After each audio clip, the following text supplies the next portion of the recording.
જો તમારી પણ મોરિયાની ખીચડી પરફેક્ટ નથી બનતી અને વ્રત ઉપવાસ દરમિયાન બનાવતી વખતે સારી નથી બનતી તો આજનો વિડીયો તમારા માટે છે. મોરિયાની ખીચડી બનાવવા માટે 2 થી 3 વાતનું ધ્યાન રાખવું જરૂરી છે. નંબર 1, મોરિયાની ખીચડી પકાવતી વખતે 100% પકાવવાની જરૂર નથી. ફક્ત 75% પકાવશો તો 25% આપમેળે પડીએ પાકી જશે. નંબર 2, અંદર નંખાતી વસ્તુઓમાં રુચિ અનુસાર આપણે શાકભાજી નાખતા હોઈએ છીએ, રાઈટ? પણ એમાં બટેકું કે શક્કરિયું નાખીએ છીએ તો પછી એનું કટિંગ ઝીણું કરીશું તો આગળ જતાં એ ફટાફટ પાકી જશે અને કાચું નહીં રહે. અને નંબર 3, નમક, લીંબુ અને ગળપણ ત્રણેયનું બેલેન્સિંગ કરવું જરૂરી છે. જો એ કરીશું અને યોગ્ય માત્રામાં પાણી નાખીશું તો ખરેખર મોરિયાની ખીચડી બેસ્ટ બનશે. તો આ રીતે અમારી રીતે જો તમે બનાવશો તો મને વિશ્વાસ છે કે તમારા વ્રત કે ઉપવાસમાં બનતો મોરિયો ખીચડી બેસ્ટ બનશે, પરફેક્ટ બનશે.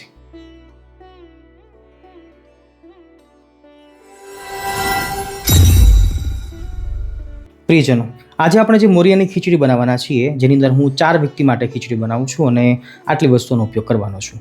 ઘણા લોકોને ઘણીવાર પ્રશ્ન થતો હોય કે સ્વામી કઈ વસ્તુ ખાવી જોઈએ, કઈ વસ્તુ ન ખાવી જોઈએ. મતલબ કે ફલાહારમાં કે એકાદશીના દિવસે કેટલી વસ્તુઓ ત્યાજ્ય હોય છે. તો એના માટે વાત આપણે આગળ કરીશું. પણ આજના દિવસે અમે મોરિયો લીધો છે. એક વ્યક્તિ દીઠ 2 મુઠ્ઠી મોરિયો છે એ ઇનફ થઈ રહેતો હોય છે. અને બીજું કે ચાહીએ તો બટાકા નાખી શકીએ છીએ. આજે હું શક્કરિયાનો ઉપયોગ કરવાનો છું કારણ કે અત્યારના આ સિઝનમાં શક્કરિયા આપણને ઇઝીલી મળી રહેતા હોય છે. તો બટાકાને આપણે થોડીક વાર માટે દૂર મૂકી દઈએ છીએ. બાકી હળદર લીલી, આદુ, લીંબુ, ગાજરનો પણ ઉપયોગ કરી શકાય છે.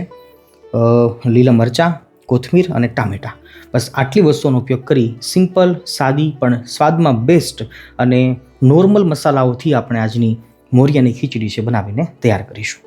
એકાદશી આવે એટલે ચિંતા થવા માંડે કે શું બનાવીશું ફલાહારની અંદર, અને સૌથી ઝડપથી બની જતી વસ્તુ એવી કઈ હોઈ શકે.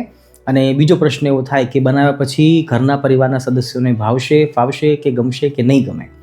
તો ખરેખર આજના દિવસે આપણે એવી સરળ વસ્તુ બનાવવાના છીએ અને એ વસ્તુ થોડીક જોકે બદનામ થયેલી છે, મોરિયાની ખીચડી.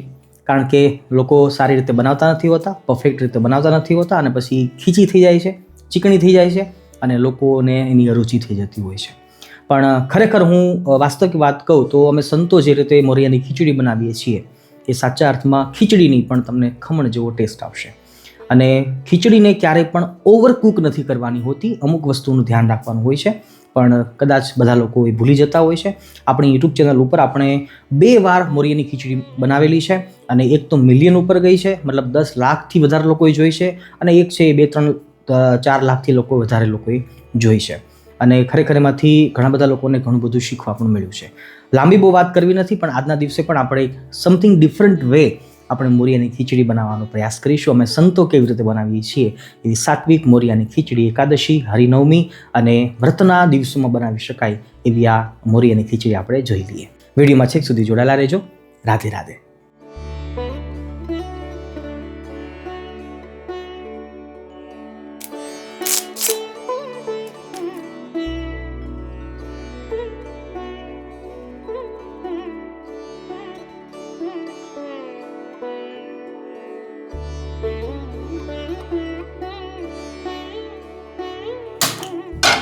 પ્રિયજનો, આજે આપણે તેલમાં મોરિયો બનાવી રહ્યા છીએ. જો તમે તેલ ઉપવાસ દરમિયાન ન ખાતા હો તો ઘીમાં પણ મોરિયાનો વઘાર લઈ શકાય છે. ફરાળની અંદર રાઈ ન ખાતા હોય તો સ્કીપ કરી શકીએ છીએ. નોર્મલ જીરુંથી આપણે વઘાર લઈએ છીએ. જીરુંની સાથે ફલાહારમાં તલ પણ ખાઈ શકાય છે તો હું તલ નાખું છું. મોરિયામાં તલ પણ બહુ સરસ લાગે છે. જીરું અને તલ ફોડ્યા બાદ મીઠો લીમડો, લીલી મરચી, ત્યારબાદ આદુ અને હળદર.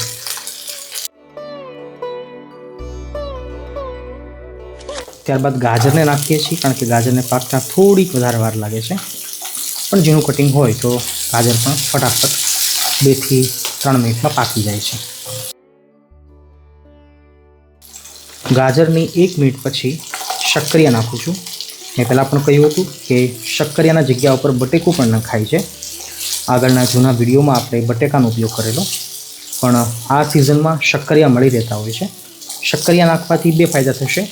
આગળ જતાં આપણે ગળ પણ કશું નાખવું નહીં પડે કારણ કે શક્કરિયાનો ટેસ્ટ છે એ ગળ્યો હોય છે. તો શક્કરિયા તમે પણ ટ્રાય કરજો, બહુ જ બેસ્ટ લાગે. હવે મહત્ત્વનો મુદ્દો સમજી લઈએ કે આપણે હાલ 4 વ્યક્તિ માટે મોરિયો બનાવીએ છીએ અને જેનું ફિઝિકલી માપ જોઈએ તો પોણો વાટકો છે. આના કરતાં 3 ગણું આપણે પાણી નાખવાનું છે. સિમ્પલ ગણિત છે, જેટલો મોરિયો છે એના કરતાં 3 ગણું પાણી નાખવાનું છે. જો પોણો વાટકો આપણને આ મોરિયો હોય આપણી પાસે તો આવા 3 વાર પોણા વાટકા જેટલું પાણી આપણે જોઈશે. શક્કરિયાને નાખ્યા બાદ પાણી નાખીએ છીએ. 3 પોણા વાટકા 2 અને 3. ગેસની ફ્લેમને ધીમી રાખવાની છે. થોડું પાણી એક્સ્ટ્રા નાખીએ છીએ. હવે આને ઉકળવા દઈએ અને મોરિયાને ધોઈ લઈએ અને મહત્ત્વની વાતને સમજી લઈએ. પ્રિયજનો, ઘણીવાર પ્રશ્નો આપણને થતા હોય છે કે સ્વામી, તમે ગાજર નાખ્યું મોરિયાની અંદર, એટલે કે ફરાળી વસ્તુમાં તમે આદુ નાખો છો, ટમેટાં નાખો છો, અમે તો નથી ખાતા. તો એના જવાબ રૂપે હું એટલું ચોક્કસ કહીશ કે પરંપરાગત રીતે અને આપણે જે વિસ્તારમાં રહીએ છીએ અથવા તો આપણે જે સંતો સાથે સંકળાયેલા છીએ અથવા જે તે સંપ્રદાય કે ધર્મને આપણે ફોલો કરીએ છીએ, દરેકની અંદર રીતિ રિવાજો અલગ અલગ હોય છે અને વિસ્તાર વાઇઝ અને પરંપરા વાઇઝ આપણે અમુક વસ્તુઓ છોડતા હોઈએ છીએ કે ફલાહારમાં આપણે આ વસ્તુ ન ખવાય. દાખલા તરીકે ઘણા લોકો ટામેટા નથી ખાતા હોતા તો એને સ્કીપ કરે છે, ઘણા લોકો તેલ નથી ખાતા તો એને સ્કીપ કરે છે, ઘણા લોકો સિંગદાણા પણ સ્કીપ કરે છે, ઘણા લોકો આદુ સ્કીપ કરે છે, ઘણા લોકો બટેકા પણ સ્કીપ કરે છે. તો બધા બધું સ્કીપ નથી કરી શકતા. કહેવાનો તાત્પર્ય બસ મારો એટલો જ છે કે આપણે જે વિસ્તારમાં રહીએ છીએ પરંપરાગત આપણા પરિવારમાં કે આપણી સત્સંગની પરંપરાની અંદર જે આપણે ન ખાતા હોઈએ આપણે એને ત્યાગ કરવો જોઈએ. કારણ કે ઘણી એવી શાકભાજી છે કે જે આપણે ફલાહારમાં નથી ખાતા હોતા, કારણ કે એનું અનાજમાં પણ ગણતરી થતી હોય છે અને ઘણીવાર અમુક વસ્તુઓને ખાતા હોઈએ છીએ કારણ કે ભલે કદાચ એની પ્રકૃતિ તામસી લાગે પણ એ ફલાહારમાં ખવાતી હોય છે. દાખલા તરીકે આદુ છે, તો આદુ છે એ નોર્મલી ફલાહારમાં અમે તો પરંપરાગત રીતે ખાતા આવ્યા છીએ. તો તમે પણ આ વાતનું ચોક્કસ અનુસંધાન રાખવું જોઈએ. ઘણીવાર કોઈનું જોયા પછી આપણને એમ થાય કે શું આ ખોટું થઈ ગયું, પણ ના, આપણી પરંપરા અલગ હોય અને જે સામેવાળા વ્યક્તિ દેખાડે છે એની પરંપરા અલગ હોય. તો આપણે થોડુંક મન મોટું રાખી આપણી વિચારોની જે શક્તિ છે એને થોડીક પહોળી કરીએ અને બધાનો સમાવેશ થઈ જાય એ રીતે આપણે જે નથી ખાતા એને ત્યાગ કરી પણ સારું શીખવા માટે અને સાત્વિક શીખવા માટે પ્રયાસ આપણે કરવો જોઈએ. તો આજના આ સાંબા મોરિયાના વિડીયોની અંદર આપણે ગાજરનો ઉપયોગ કર્યો છે, આદુનો ઉપયોગ કર્યો છે. આજે સિંગદાણાનો ઉપયોગ અમે નથી કરતા, પણ એ ઉપરાંત બટેકાની જગ્યા ઉપર શક્કરિયાનો ઉપયોગ કર્યો છે. તો લીલી હળદરનો ઉપયોગ કર્યો છે. તો આમાંથી તમે કદાચ કોઈ વસ્તુ નથી ખાતા. અને હા, અમે તેલથી વઘાર લીધો છે, તમે ઘીથી પણ લઈ શકો છો, અમે જીરાથી વઘાર લીધો છે, ઘણીવાર તમે રાઈથી પણ લેતા હોઈએ છીએ. તો તમે ન ખાતા હોય તો કોઈ પણ વસ્તુને સ્કીપ કરી શકો છો. પણ હા, એક મહત્ત્વનો મુદ્દો એ પણ છે કે એકાદશીના દિવસે અથવા વ્રતના દિવસોમાં કઈ કઈ વસ્તુ ખાવી જોઈએ, શાસ્ત્રોક્ત રીતે કઈ કઈ વસ્તુ ત્યાજવી જોઈએ, એના ઉપર જો ફૂલ ડિટેલ વિડીયો તમારે જોવો હોય તો તમે ચોક્કસ કોમેન્ટમાં લખજો. આપણે નેક્સ્ટ વિડીયો આગળના ટાઈમમાં આપણે એવો પ્રયાસ કરીશું કે શાસ્ત્રોક્ત રીતે કઈ કઈ વસ્તુનો ત્યાગ કયો છે એ આપણે ચોક્કસ તમારા સુધી એ વિગત અને માહિતી શેર કરીશું. તો બસ નાનકડી એવી વાત હતી અને આ એક નોંધ હતી જે તમારા સુધી અમે શેર કરી છે. આવો આપણે મોરિયામાં આગળ વધીએ. પાણી આપણું ધીમા તાપે ઉકળી રહ્યું છે ત્યાં સુધીમાં મોરિયાને 2 વાર ચોખ્ખા શુદ્ધ પાણીથી ધોઈ લેવાનો છે, કારણ કે મોરિયાની અંદર ગંદકી હોય છે તો એ સાફ થઈ જશે. તો 2 વાર ચોખ્ખા પાણીથી ધોઈ લઈએ. ઉકળતા પાણીની અંદર આપણો 2 વાર ધોયેલો મોરિયો છે એને નાખીએ છીએ. ગેસની ફ્લેમને ધીમી રાખવાની છે, ભૂલશો નહીં. હવે ધીમા તાપે જ મોરિયાને આપણે પકાવવાનો છે. નમક ને એવું બધું નાખ્યા પહેલાં આપણા ટામેટાં છે એને એડ કરીએ છીએ. ગેસની ફ્લેમને ધીમી રાખીએ છીએ અને હવે યોગ્ય માત્રામાં નમક નાખીએ છીએ. વ્રતનું નમક.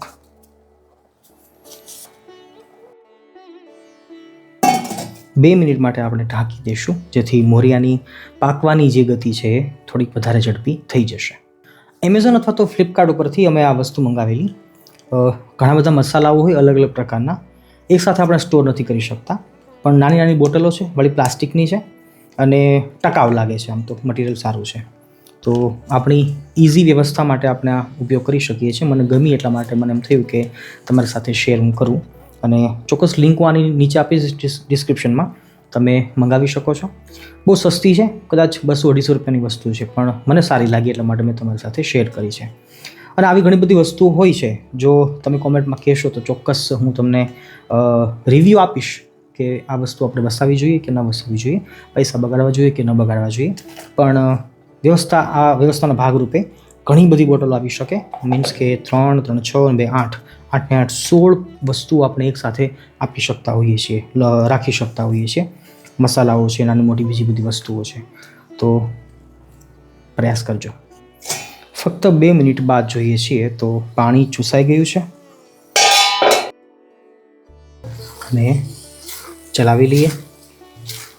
ગેસની ફ્લેમ ધીમી છે એટલે કોઈ ચોંટવાની ચિંતા નથી, છતાં આપણે સાવધાની રાખવી જરૂરી છે. અને હવે ખુલ્લું પકાવીશું તો બસ 1 મિનિટમાં ખીચડી આપણી બનીને તૈયાર થઈ જશે. મોરિયાને પાકતા આમ પણ વાર નથી લાગતી હોતી. અને જુઓ તો કેટલી બેસ્ટ સ્મેલ આવે છે, સુગંધ આવે છે. Look at this.